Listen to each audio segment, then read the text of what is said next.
6 मई की आधी रात भारत के फाइटर प्लेन तैयार थे, जैसे दुश्मनों की सांसें गिन रहे हों। स्कैल्प क्रूज मिसाइल्स, हैमर बम और हमारे कामिकाज़े ड्रोन भी तैयार थे। पिछले 12 दिनों से एक सीक्रेट कंट्रोल रूम में NSA अजित डोभाल की निगरानी में देश के सबसे घातक दिमाग मिशन बना रहे थे, एकदम चुपचाप मगर जानलेवा। टारगेट थे POK और पाकिस्तान के आतंकी अड्डे। एक एक इंच की खबर सटीक तरीके से रखी गई थी। 2 हफ्ते पहले उन हरामी आतंकवादियों ने कहा था, तो जाके मोदी को बता। लेकिन अब प्रधानमंत्री का जवाब साफ था, देश की बेटियों के संदूर की कीमत तुम्हें चुकानी होगी पाकिस्तान। एक मिशन उन भारतीय महिलाओं के बदले और न्याय के लिए, जिनके पहलगाम आतंकवादी हमले में सुहाग उजड़ गए। ऑपरेशन सिंदूर, वायुसेना, नौसेना और थल सेना का ऐसा जोड़ जो दुश्मन को उसके सपने में भी दिखे और उसकी नींद उड़ा दे। मई रात 1 बजे से 1:30 बजे के बीच हमारे लड़ाकू विमान और ड्रोन ने 24 हमले किए और आतंकवादी संगठनों LET, जैश और हिजबुल मुजाहिदीन के 9 ठिकानों को तबाह कर डाला। 4 पाकिस्तान में और 5 POK में। 70 ढेर, 60 घायल, धुआं कर दिए सारे ख्वाब इनके। इनमें सबसे बड़ा हमला था बहावलपुर में मरकज सुभान अल्लाह कैंप, जो जैश-ए मोहम्मद का मुख्यालय भी था। वही संगठन जिसने 2019 पुलवामा हमले को अंजाम दिया था। इसके साथ ही अब्दुल रऊफ अजहर, मसूद अजहर का भाई, जिसने IC 814 हाईजैकिंग प्लान किया था, भारत के मोस्ट वांटेड आतंकवादियों में से एक, वो भी इसमें जहन्नुम चला गया। साथ ही मसूद अजहर के घर में उसके परिवार के 10 सदस्य और 4 करीबी सहयोगी भी ऊपर निकल लिए। फिर LET मुख्यालय मुरीद के, जहां 26/11 मुंबई हमले के दोषी अजमल कसाब और डेविड हेडली की ट्रेनिंग हुई थी, वो भी नस्तनाबूद कर दिए गए। मुजफ्फराबाद POK में शवाई नल्ला कैंप, एक LET ट्रेनिंग सेंटर, जिनका पहलगाम हमले और 2024 में पहले के सोनमर्ग और गुलमर्ग हमलों में हाथ था, तबाह कर दिए गए। इसके साथ ही साथ ध्वस्त हो गया मरकज अब्बास, जो कि LOC से 13 किलोमीटर दूर था। इस LET कैंप में फिदाइन सुसाइड बॉम्बर्स को ट्रेनिंग दी जाती थी।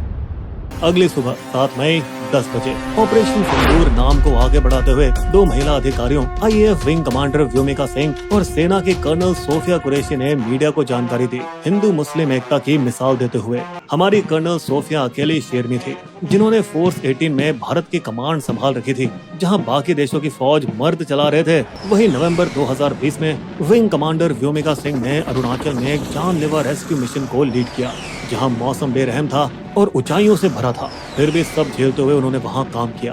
दोस्तों, आपको बता दें, उरी के बाद 12 दिन में स्ट्राइक हुई थी। पुलवामा के बाद भी 12 दिन में बालाकोट को उड़ाया गया था और अब पहलगाम के 14 दिन बाद आया ऑपरेशन सिंदूर, अब तक की सबसे बड़ी और घातक स्ट्राइक। दोस्तों, पाकिस्तान बौखला गया है। उसके इंटरनेट के जोकरों ने अफवाह उड़ाई, राफेल गिरा दिया, इंडियन आर्मी बेस तबाह हो गया। पर दोस्तों, PIB ने 2-2 कह दिया है, सब फर्जी है, झूठ का पुलिंदा है। और अटैक के सिर्फ 1 घंटे बाद ही पाक आर्मी ने LOC पार से कायराना बमबारी शुरू कर दी, जिसमें उनकी बौखलाहट नजर आ गई। दुर्भाग्य से बॉर्डर के गांव में 15 मासूम भारतीय मारे गए, जिनमें 4 छोटे छोटे बच्चे भी थे और एक जवान भी शहीद हुआ। तो कहीं ना कहीं ऑपरेशन की कीमत दोस्तों हमें भी चुकानी पड़ी। यहाँ सबसे बड़ी बात यह थी कि IAF ने पूरा ऑपरेशन पाकिस्तानी एयर स्पेस में घुसे बिना कर दिया, क्योंकि स्कैल्प मिसाइल की रेंज 250 किलोमीटर से ऊपर है। वहीं हैमर की रेंज 50 से 70 किलोमीटर है। और दोस्तों, कामिकाज़े ड्रोन GPS से लैस होते हैं, जिनको कहीं से भी उड़ाया जा सकता है। इसके साथ ही सबसे गहरी चोट लगी जैश-ए मोहम्मद के हेडक्वार्टर को बहावलपुर में, जो कि पाकिस्तान के अंदर 100 किलोमीटर की दूरी पर था। अब क्योंकि हमारे नए हथियारों की रेंज में था, तो हमने एकदम सटीक वार किया। यहाँ गौर करने वाली बात यह है कि भारत ने पाकिस्तानी आर्मी के किसी भी ठिकाने को छुआ तक नहीं, क्योंकि दोस्तों हमें युद्ध नहीं, इंसाफ चाहिए था। लेकिन 7 से 8 मई की रात को पाकिस्तान ने फिर हरकत की। उसके ड्रोन और मिसाइलें 15 भारतीय शहरों की तरफ बढ़ी, पर हमारे सुदर्शन चक्र ने यानी S-400 सिस्टम ने खुद को बिजली जैसे एक्टिवेट किया और सारे पाकिस्तानी हथियारों को हवा में ही फोड़ दिया। ये तो कुछ भी नहीं, फिर हमारे हार्पी ड्रोन निकाले गए और पाकिस्तान के HQ-9 मिसाइल लॉन्चर और एयर डिफेंस को लाहौर में ही ठिकाने लगा दिया। दोस्तों, बता दें कि 8 मई की रात को भी पाकिस्तान ने सस्ते हमास स्टाइल रॉकेट हमले करने की कोशिश की थी जम्मू, पंजाब, राजस्थान के भारतीय आर्मी ठिकानों पर, मगर फिर से इंडिया ने उनका गेम ओवर करके दिखा दिया। तो दोस्तों, पिछले 2 हफ्तों में भारत ने पाकिस्तान पर लगातार दबाव कैसे बनाए रखा, आतंकवादियों की फुल प्लानिंग बेनकाब कैसे की और ऐसा क्या हुआ जिससे हमारी सुरक्षा में सेंध लग पाई। भारत ने आखिर ऐसे क्या ठोस कदम उठाए और कैसे पहलगाम दोषियों को उनके छिपे हुए बिलों से निकाल निकाल कर भगाया गया। दोस्तों, हमारा पहलगाम पार्ट 2 इन्हीं सवालों का जवाब देगा। तो पहलगाम हमले के कुछ घंटे बाद ही मामला बिगड़ने लगा और आईएएफ ने राफेल जेट के साथ आक्रमण की तैयारियां शुरू कर दी। वहीं नौसेना के आईएनएस सूरत ने एक सफल सरफेस टू एयर मिसाइल का टेस्ट किया। इस सब की वजह से बॉर्डर के उस पार पाकिस्तान के पसीने छूटने लगे थे और उन्होंने पूरी फौज को अलर्ट कर अरेबियन सी में अपने मिसाइल टेस्ट किए और भारतीय विमानों को ट्रैक करना शुरू किया। दोस्तों, पाकिस्तान का एलओसी के पार बेवजह अटैक करना और उस पर हमारी फौज का धुआंधार जवाब हमले के दिन से ही जारी है। लेकिन यहाँ सबसे बड़ा ब्रह्मास्त्र तो भारत ने निकाला इंडस वाटर ट्रीटी का पानी बंद करके, जिसकी वजह से लगभग 80% पाकिस्तान सूखा पड़ सकता है, खासकर पंजाब और सिंध जैसे इलाकों में जहाँ खेती इसी पानी पर टिकी है। और ये कोई छोटी बात नहीं है दोस्तों, क्योंकि 1960 की इंडस वाटर ट्रीटी आज तक कभी नहीं तोड़ी गई, न ही युद्ध के समय और न ही आतंकी हमलों के बाद। मिट्टी हटाने के बहाने भारत ने चिनाब नदी के बहाव को इस कदर रोक दिया कि पानी अब सिर्फ 1.5 फीट रह गया है, जिससे लोग अब पैदल नदी पार करने लगे हैं। इस मास्टर स्ट्रोक के चलते भारत ने झेलम और चिनाब नदियों पर 5 नए पावर प्रोजेक्ट्स को फास्ट ट्रैक पर डाल दिया है, जिन्हें पूरा होने में 3 से 5 साल लग सकते हैं। दोस्तों, आपको बता दें कि अब तक ये सब करने के लिए ट्रीटी के तहत पाकिस्तान की मंजूरी लेनी पड़ती थी, लेकिन इस बार कतई नहीं। इंडिया फिर से झेलम नदी पर बांध शुरू करना चाहता है ताकि पानी के फ्लो को कंट्रोल किया जा सके और वो पीओके या पाकिस्तान में अपनी मर्जी से बाढ़ या सूखा ला सके।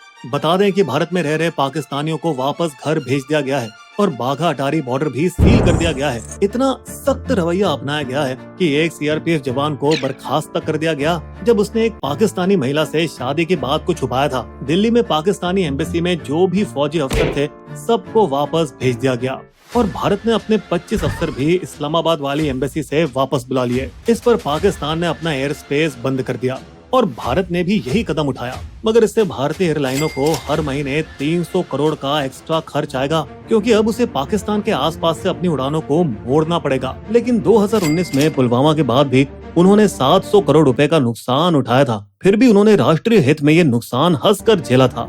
व्यापार को बंद करने के साथ ही भारत ने पाकिस्तान के साथ सभी इम्पोर्ट और एक्सपोर्ट पर रोक लगा दी है। और अब क्योंकि भारत पाकिस्तान को दवाइयां बनाने का 60% कच्चा माल और जरूरी केमिकल सप्लाई करता था, इसीलिए अब पाकिस्तानियों की वाट लगने वाली है, क्योंकि अब वहाँ दवाइयों की कीमत 10 गुना तक बढ़ जाएगी। इसके बदले में पाकिस्तान ने 1972 का शिमला समझौता होल्ड पर रख दिया है। वो समझौता ही इतना मजाकिया है, जैसे पाकिस्तान का दावा है कि वो आतंकवाद को सपोर्ट नहीं करता। इस तरफ भारत लगातार अमेरिका, चीन, रूस, यहाँ तक कि सऊदी अरब और यूएई पर दबाव डालने की कोशिश कर रहा है ताकि वे पाकिस्तान को हथियार और पैसे देना बंद करें और उसे दुनिया के सामने एकदम अलग थलग कर दें।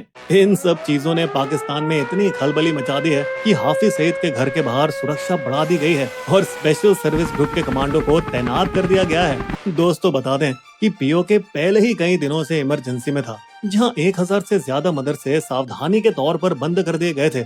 वहीं चकौटी जैसे गांव में, जो सीमा से सिर्फ 3 किलोमीटर दूर है, वहां माता पिता बच्चों को अंदर बंकरों में डालकर उन्हें मजबूत किया जा रहा था।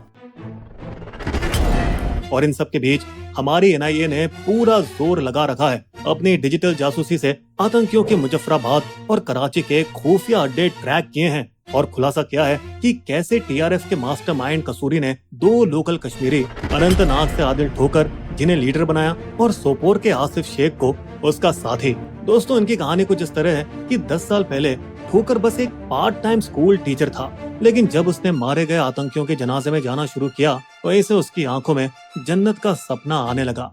जिहाद में जुड़ जाओ।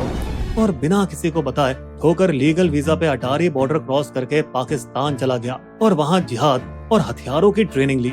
आतंकी प्लानिंग की शुरुआत हुई थी एलईटी कमांडर फारूक अहमद और हाशिम मूसा के साथ, जो पाकिस्तान सेना के पूर्व कमांडो और हमले में भी शामिल थे। पहलगाम हमले के 8 महीने पहले अक्टूबर 2024 में ठोकर ने ही पाकिस्तानी आतंकी हाशिम मूसा और तलहा को लेटेस्ट हाईटेक हथियार के साथ एलओसी पार कराई गई। फिर उनको जम्मू के पूंछ रजौड़ी सेक्टर के मुश्किल रास्तों से कश्मीर में घुसाने में मदद कराई गई। मुगल रोड के घने जंगलों से वे जंगल के बहुत अंदर जाकर छिप गए। अपने झूठे नाम मूसा और यूनुस के जरिए वे चाइनीज ऐप पे बात करने लगे, ठीक वैसे ही जैसे पुलवामा हमले के दौरान किया गया था। दोस्तों बता दें, पुराने एंटीना वाले मोटे फोन नहीं थे, बल्कि थे लेटेस्ट चाइनीज सैटेलाइट स्मार्टफोन, और इनमें satellite texting, GPS calling, internet जैसे सारे फीचर्स थे जिन्हें ट्रैक करना बेहद ही मुश्किल था, जिनका इस्तेमाल किया गया हमले के दौरान अपने पाकिस्तान में बैठे कायर आकाओं के साथ जुड़े रहने के लिए। जैसे कि कोई कंट्रोल रूम ऑपरेशन चल रहा हो, ये कुछ वैसा ही था जैसे 26/11 मुंबई हमलों में हुआ था। दोस्तों बता दें कि सर्च ऑपरेशन के दौरान आदिल और आसिफ के घर से धमाके का सामान बरामद हुआ था, जिसके बाद उन गद्दारों के घर नष्ट कर दिए गए थे ताकि एक मिसाल कायम की जा सके और युवाओं को पाकिस्तानी आतंकवादियों से जुड़ने से रोका जा सके। इन सब के बावजूद दोस्तों हमने गलतियां तो की है, जिसको सरकार ने पार्टी बैठक में भी माना। हम इस हमले को रोक नहीं पाए। हमने गलती कर दी बिना सिक्योरिटी को बताए बेसरन को इस साल जल्दी खोलकर। बेसरन को इस साल जल्दी खोल दिया गया बिना सिक्योरिटी को बताए। लेकिन दोस्तों रिपोर्ट्स कहती है कि बेसरन तो साल के ज्यादातर टाइम खुला ही रहता है, सिर्फ बहुत ज्यादा बर्फ पड़ने पर ही बंद होता है। यहाँ समस्या दरअसल ये थी कि सबसे पास का चेक पोस्ट भी बहुत दूर था, पहाड़ी के बेस पर 10 से 11 किलोमीटर दूर, जहाँ राष्ट्रीय राइफल आरआर की 3री बटालियन और सीआरपीएफ की 116वीं बटालियन तैनात रहती है। इसी वजह से ऊपर बेसरन पर फोर्स काफी देर बाद पहुंची, क्योंकि पहले 2.5 किलोमीटर तो एटीवी और बाइक से कवर किए गए, लेकिन अगले 4.5 किलोमीटर उन्हें कीचड़ और दलदल में भागते हुए कवर करना पड़ा। दोस्तों बता दें कि रॉ और आईबी ने अप्रैल की शुरुआत में ही अलर्ट जारी कर दिया था, लेकिन कहीं और का। श्रीनगर और पहाड़ियों के पास संदिग्ध लोग देखे गए हैं, टूरिस्टों पर हमला हो सकता है। जिसके बाद सुरक्षा बलों ने तेजी से कार्रवाई की। काचीगाम नेशनल पार्क और श्रीनगर के निशात बाग क्षेत्र में 2 हफ्तों के लिए गश्त बढ़ा दी गई। दोस्तों यहाँ सोचने वाली बात है कि क्या हमले की योजना 19 अप्रैल के लिए बनाई गई थी, जब हमारे प्रधानमंत्री कटरा से श्रीनगर की पहली ट्रेन शुरू करने के कार्यक्रम में गए थे, जिस योजना को आखिरकार खराब मौसम की वजह से रद्द कर दिया गया। और क्या यही वजह थी कि फिर आतंकवादियों ने अपना टारगेट बदलकर बेसरन मैदान को बना लिया। वे 20 और 21 अप्रैल को आम कपड़ों में वहाँ रह करते रहे, जबकि सुरक्षा बल श्रीनगर में उनकी तलाश कर रहे थे। और दोस्तों बिना किसी सुराग के श्रीनगर में तलाश को उसी सुबह बंद कर दिया गया जिस सुबह पहलगांव में हमला हुआ था, जिसकी कोई जानकारी नहीं थी। दोस्तों बता दें 2016 के पठानकोट हमले के बाद 778 किलोमीटर एलओसी पर घुसपैठ रोकने के लिए हाईटेक सुरक्षा सिस्टम CIBMS लगाया गया था, जिससे बॉर्डर की निगरानी मजबूत हुई थी और आतंकियों के छुपे हुए ठिकानों का पता लगाने के लिए ड्रोन से निगरानी की जा रही थी, जो कि पीर पंजाल के घने जंगलों की वजह से पूरी तरह से नाकाम हो गई। वहीं बेसरन जैसे हाई रिस्क जोन में ना तो कोई कैमरा था, ना ही कोई ड्रोन। और 2020 में चीन के साथ झड़पों के चलते 3री राष्ट्रीय राइफल आरआर को पूर्वी लद्दाख में भेजना पड़ गया था, और उसी दौरान उसका कुछ हिस्सा दोबारा बेसरन के पास मुगल रोड के इलाके में तैनात किया जा रहा था जब ये घटना हुई थी। और इसी वजह से पिछले 5 सालों से बेसरन घाटी के आसपास मुगल रोड के 10 किलोमीटर के बफर जोन की सुरक्षा सिर्फ 116वीं सीआरपीएफ बटालियन ही संभाल रही है। और इसी सिक्योरिटी गैप का फायदा उठाकर आतंकियों ने पीर पंजाल के जंगल और गुफाओं में अपने अड्डे बना लिए थे, जिसके बाद ये साफ नजर आ रहा था कि कैसे दोनों चीन और पाकिस्तान से लड़ने की वजह से हमारे सुरक्षा बलों को विभाजित और खींच दिया गया था। और ऊपर से सरकार ने जब कोरोना के दौरान फौज की भर्ती बंद की तो सेना में 1.2 लाख जवानों की कमी भी हो गई थी। लेकिन दोस्तों सुधार के कदम शुरू हो चुके हैं। पहलगाम के 17-18 सबसे खतरे वाले पॉइंट्स पर सीआरपीएफ के चेक पोस्ट और ड्रोन सर्वेलेंस लगाए जा रहे हैं, और 72वीं इन्फेंट्री डिवीजन ने लद्दाख में राष्ट्रीय राइफल्स की जगह ले ली है, ताकि इसे पूरी तरह से जम्मू में फिर से तैनात किया जा सके, जो कि बढ़िया है, लेकिन थोड़ा लेट है। फिर भी पुराने जमाने की तरह जंगलों में लगातार गश्त और स्थानीय मुखबिरों का होना ही इसका समाधान है, क्योंकि सब कुछ शुरू हुआ एक छोटी सी चोरी से, जब पाकिस्तानी आतंकवादियों ने कुछ टूरिस्ट की लाशों से 2 मोबाइल चुरा लिए थे।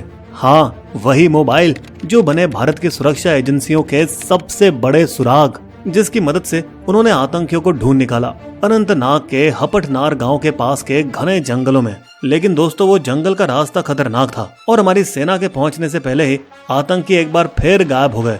फिर कुछ दिन बाद हमारे सुरक्षा बलों ने उन्हें फिर ढूंढ निकाला और कुलगाम के जंगलों में हुआ एनकाउंटर, लेकिन आतंकी फिर से तूफान के धुएं की तरह गायब हो गए। इस बार खास बात ये थी कि पहले जैसे ये लोग गांव वालों के घर में जबरदस्ती घुसकर खाना खाते थे, अब भूखे आतंकी डिनर टाइम पर घरों में घुसकर जल्दी से रोटी चावल उठाकर भाग जाते हैं, जिससे ये पता चलता है कि कई स्थानीय कश्मीरी इन आतंकवादियों का समर्थन नहीं कर रहे, बल्कि सुरक्षा बलों को जानकारी देने में मदद कर रहे हैं। यहाँ तक कि वे मोमबत्ती लिए आतंकी हमले का विरोध भी कर रहे हैं, जो पहले कभी नहीं हुआ। इंडियन नेवी के लेफ्टिनेंट विनय नरवाल की पत्नी, जिनकी इमेज वायरल हुई थी, वह भी इनके समर्थन में आई। मुझे बस शांति चाहिए। मुस्लिमों और कश्मीरियों के प्रति कोई नफरत नहीं फैलनी चाहिए। जिस वजह से उन्हें टारगेट बना दिया गया, उन्हें ट्रोल्स द्वारा गाली दी जा रही है। लेकिन फिर यहाँ हमारी सरकार ने हिंदू मुस्लिम एकता का नेक संदेश दिया। एक हिंदू और एक मुस्लिम महिला अफसर को ऑपरेशन सिंदूर का चेहरा बना दिया, जो कि एक बहुत ही घातक और तगड़ा हमला था, जो अब पाकिस्तान को अगला आतंकवादी हमला करने से पहले 2 बार सोचने पर मजबूर करेगा। दोस्तों, हमें उम्मीद है कि हमले के सीधे जिम्मेदार आतंकवादियों को भी जल्द ही पकड़ लिया जाएगा। इस भारी तनाव की घड़ी में हम ये आशा करते हैं कि दोनों न्यूक्लियर देशों के बीच जंग नहीं, अमन हो।